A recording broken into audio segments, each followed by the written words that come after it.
At some point, New Orleans started doing something you normally expect from military bases or restricted zones, not from a city. It began literally closing itself off.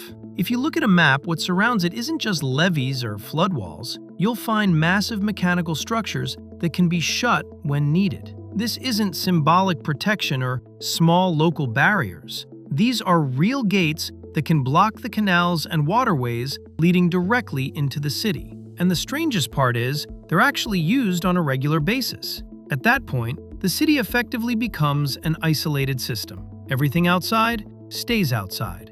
Every channel that could carry something in gets cut off. This doesn't look like normal city infrastructure, because cities are usually designed to stay open. Roads, rivers, canals, everything is built to connect with the outside world. Here, it's the opposite. And it doesn't even look like a response to a specific threat. There's no sense that something is actively trying to get in, or that the city is under attack at that moment. But at the same time, the entire system is clearly designed for a scenario where the boundaries have to close quickly and completely. And that creates a strange feeling, like the city exists with the understanding that at some point it may have to isolate itself. The only question is, what exactly it's isolating from? To understand why a system like this even had to be built, you have to look at the city's location. New Orleans sits in one of the most unstable places on the map of the United States. On one side, it's bordered by the Mississippi River, one of the largest rivers in the world.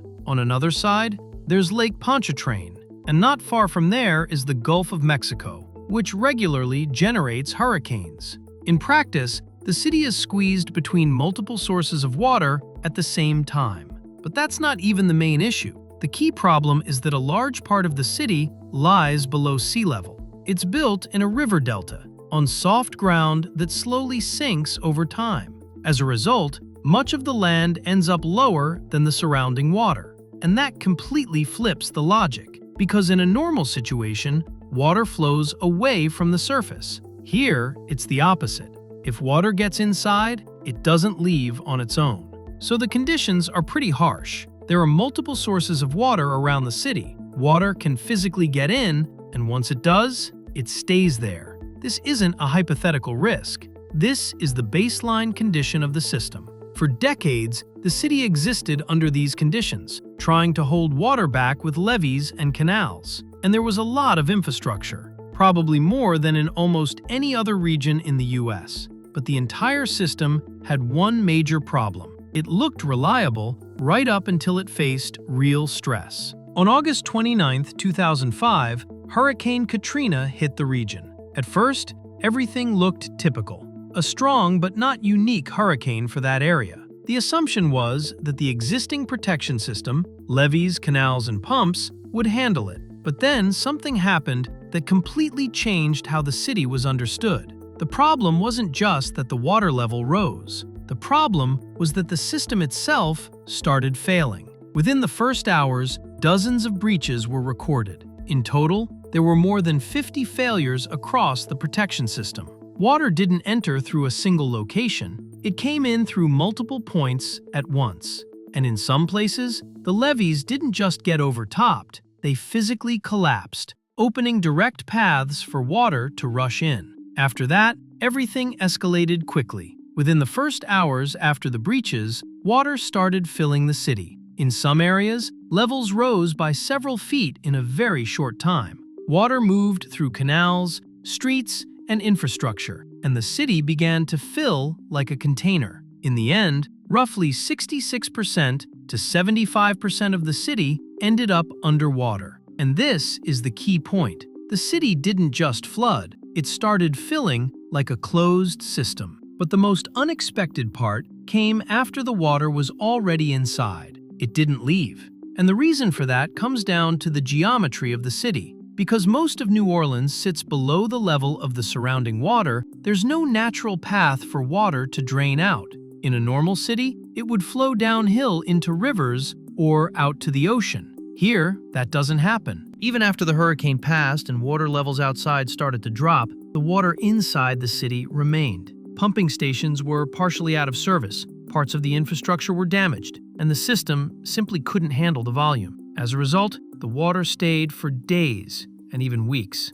and that completely changes how you understand the risk. The problem isn't just that water can get in. The problem is that once it gets in, you're dealing with a completely different situation, one that can't be fixed quickly. In practice, the city ends up in a position where a single failure turns it into a filled reservoir. After this disaster, it became clear that the old approach didn't work. Before, the system was built around the idea of holding water back. But in practice, even a small number of failure points could bring the entire system down. So the approach changed. Instead of trying to deal with water inside the city, the system was redesigned to prevent it from entering at all. That's how the hurricane and storm damage risk reduction system was created. This isn't a single levee or a single line of defense. It's a network that includes new levees, pumping stations, and, most importantly, gates and barriers that can block entry points. Now, when there's a threat, the goal is to stop water from entering the canals in the first place.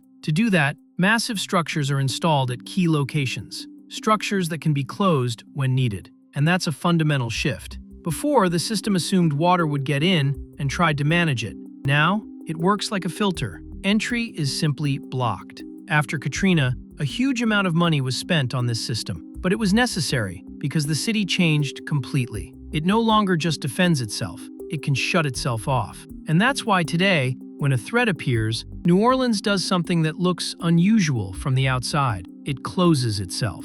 Let's take a closer look at what this system is actually made of. This isn't about ordinary levees. The key elements are the points where the city can be physically sealed. And there are several of them, each blocking a different path into the city. The largest, and essentially the main line, is the lake-borne surge barrier. This isn't just a wall, it's one of the largest structures of its kind in the world. It stretches about 1.8 miles and blocks the space between water systems through which storm surge can move inland toward the city. It was built after 2005 and is designed to stop powerful inflows of water coming from the Gulf.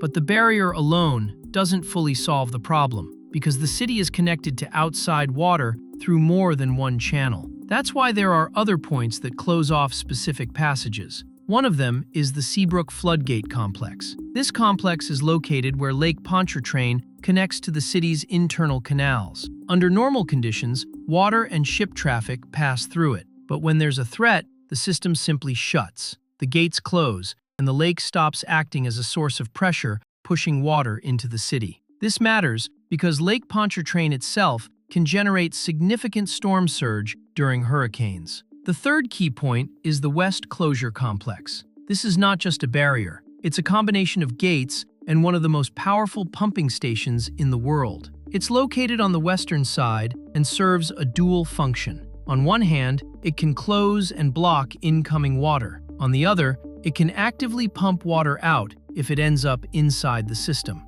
And this is where the main difference from the old system becomes clear. Before, the system was distributed. Many levees, many canals, many weak points. Now, it works as a set of key control points. If those points are closed, the city stops being an open system. It becomes a space that controls what can enter and what cannot. But how does all of this actually work in detail? The closing process itself is far more technical than it looks from the outside. It's not just close the gates and that's it. It's a sequence that begins before the water even starts putting pressure on the system. When a hurricane or strong storm surge is forecast, preparation begins. First, vessel traffic through key canals is restricted. This clears the channels and prepares them for closure. After that, the main control points begin to shut. Gates that are normally open start to move, either lowering or rotating into position, depending on their design. Some are massive steel structures that swing into place and lock. Others are vertical barriers that rise out of the water and block the passage. At that moment, the canals that used to connect the city to external waters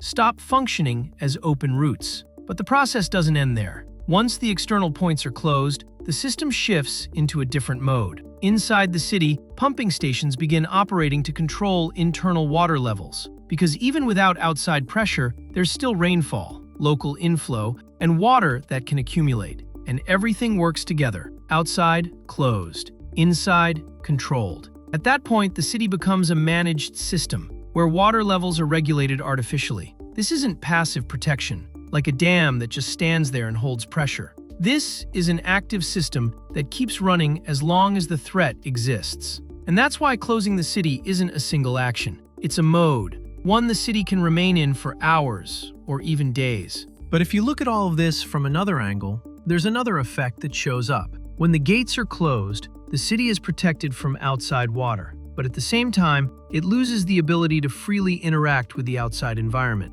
Everything inside stays inside. That means the entire system depends completely on its own infrastructure. If water starts building up inside, you can't just release it. It has to be pumped out. As long as the pumps are running, the water level stays under control. But if they stop working, the situation starts unfolding in the exact same way it did in 2005. And that's where it starts to feel like a trap. Because a closed city isn't just a protected city. It's a place that no longer has a natural outlet for water. In normal geography, water always finds a way downhill. Here, that path doesn't exist. It's been replaced by a mechanical one, and that creates a dependency. The city is protected only as long as its systems are working. If everything functions, things stay stable. But if something fails, the consequences can escalate quickly, because the basic geometry of the city hasn't changed. That's why this system feels double-edged. On one hand, it solves the problem, but on the other, it makes the entire setup more rigid and more dependent. For now, though,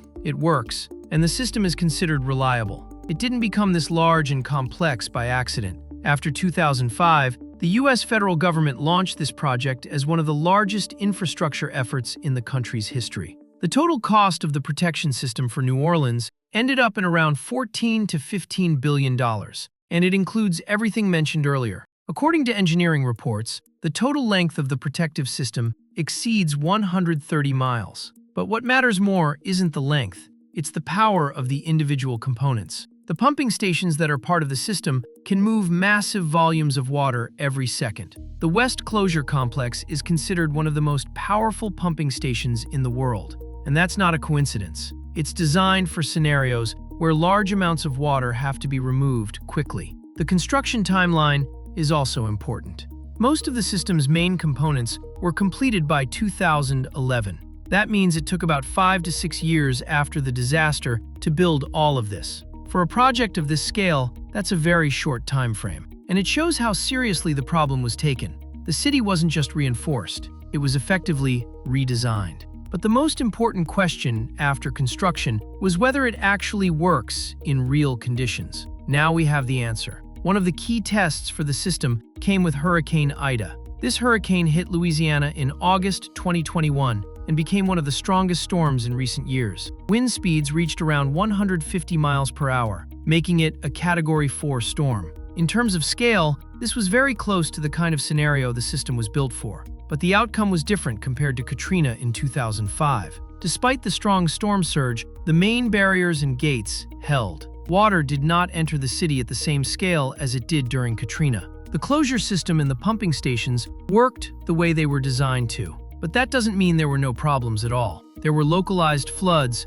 power outages, and damage to infrastructure across the region. But the key point is that the city did not end up underwater across most of its territory. And that's the fundamental difference. You could say that the system doesn't just exist anymore. It has already gone through real stress tests. After Hurricane Ida, many engineering reports directly stated that the new protection system significantly reduced the risk of catastrophic flooding. However, there is still an important detail. Even though the system works, it has limitations that are not related to its quality. The main issue is the geography itself, which continues to change. New Orleans is slowly sinking. This happens because of the soft ground the city is built on, as well as changes in the Mississippi River Delta. In some areas, the rate of subsidence reaches several millimeters per year. That means that over time, the city becomes even lower relative to the surrounding water levels. At the same time, sea levels in the Gulf of Mexico are rising.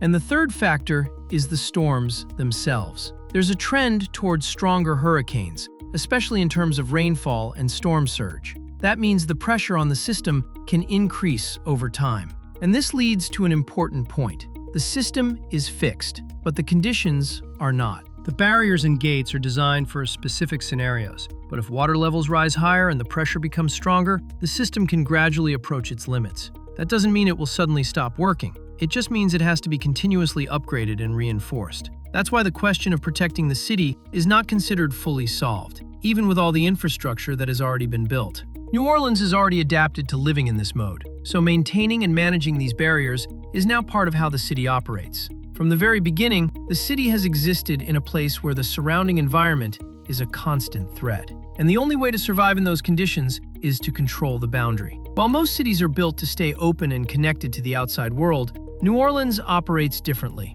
It has learned to close itself off when necessary, and that's why it continues to exist.